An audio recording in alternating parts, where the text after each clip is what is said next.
women sort of drive their own healthcare. Legislation that's promoted by women tends to face higher levels of scrutiny. I think it's really, really important that we are very conscious of not criticizing our own bodies in front of our daughters and granddaughters. The incredible resistance of Black women throughout American history who have continued to reclaim our joy and our ability to create life.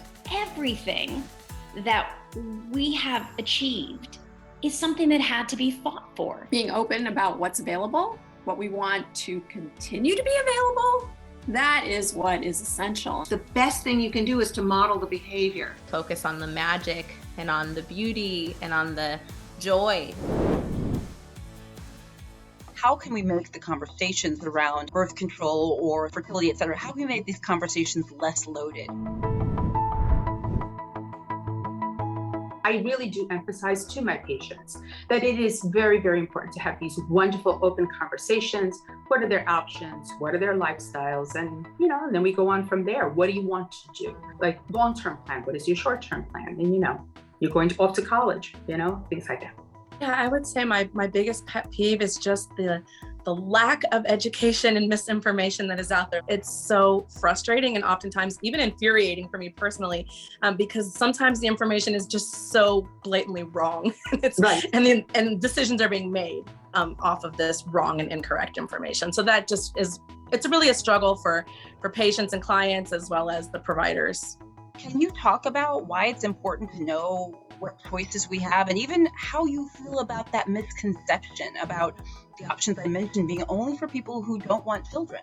There are two things that I think are really important for health of the individual and society: prevention and accountability. So when it comes to birth control, contraception, that's all part of that same thing. So we want to have healthy pregnancies, prevent problems. If you plan, you're more likely to have a healthy pregnancy and healthy baby. So you can take the proper vitamins, avoid alcohol, things like that. You can also get yourself in a position where economically and emotionally you're ready. And in societies where people plan, they have healthier families, and that's essential. What's essential is that we have the choice. That's why we all need to speak up. We all need to know what's going on in terms of our bodies and what we want for birth control and family planning.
We see gender impacting politics in a variety of ways, and politics impacting gender in a variety of ways.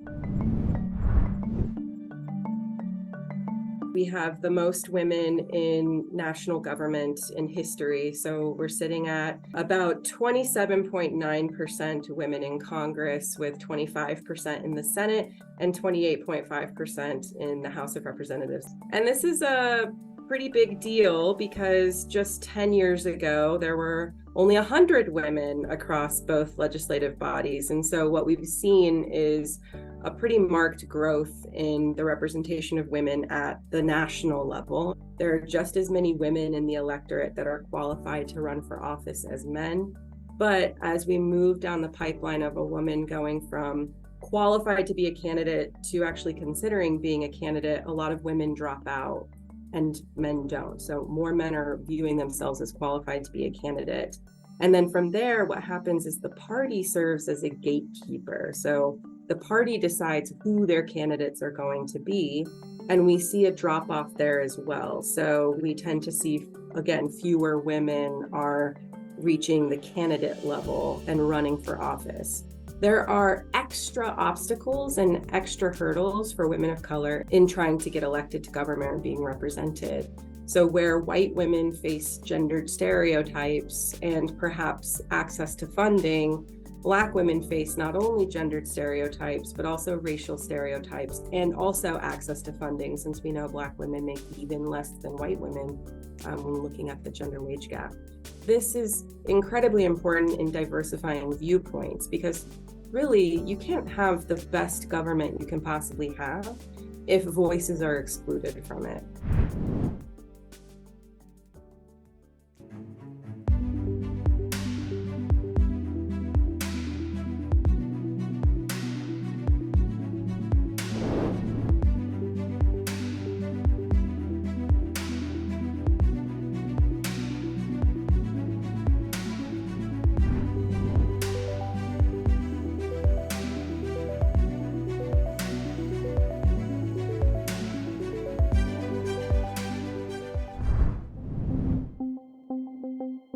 This is stuff no one talks about.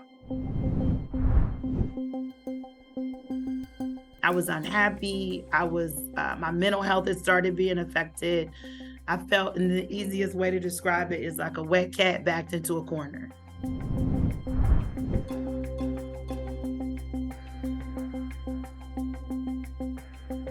It was in that moment that I completely walked away, and I had to rely completely on my faith.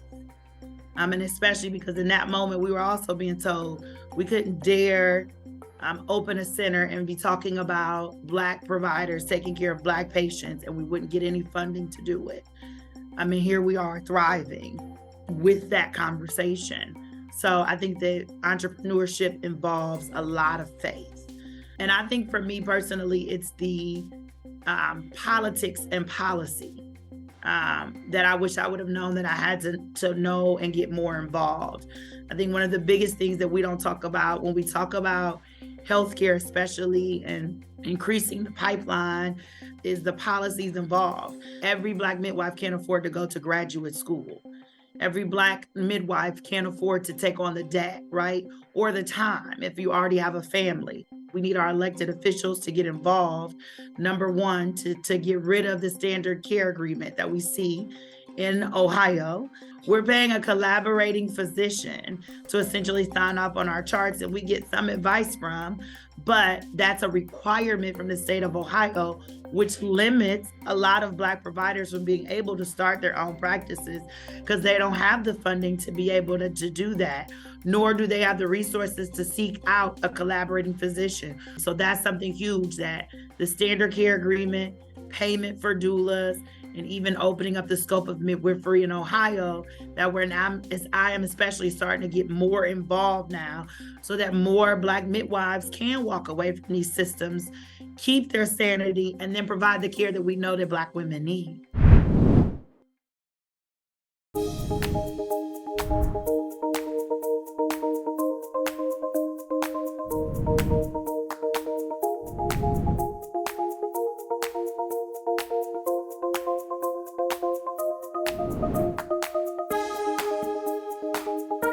There's so much power in each other.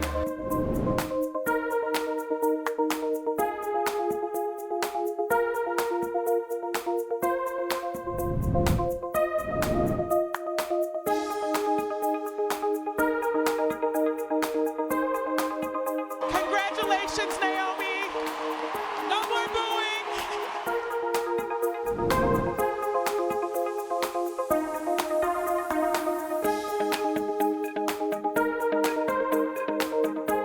noise for the people, y'all.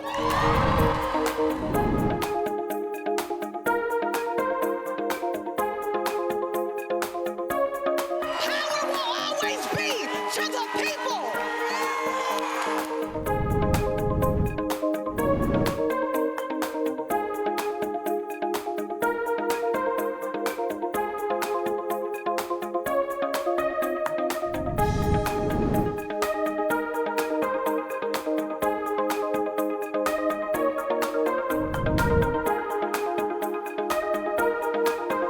What you have to offer is everything that we need. Believe that.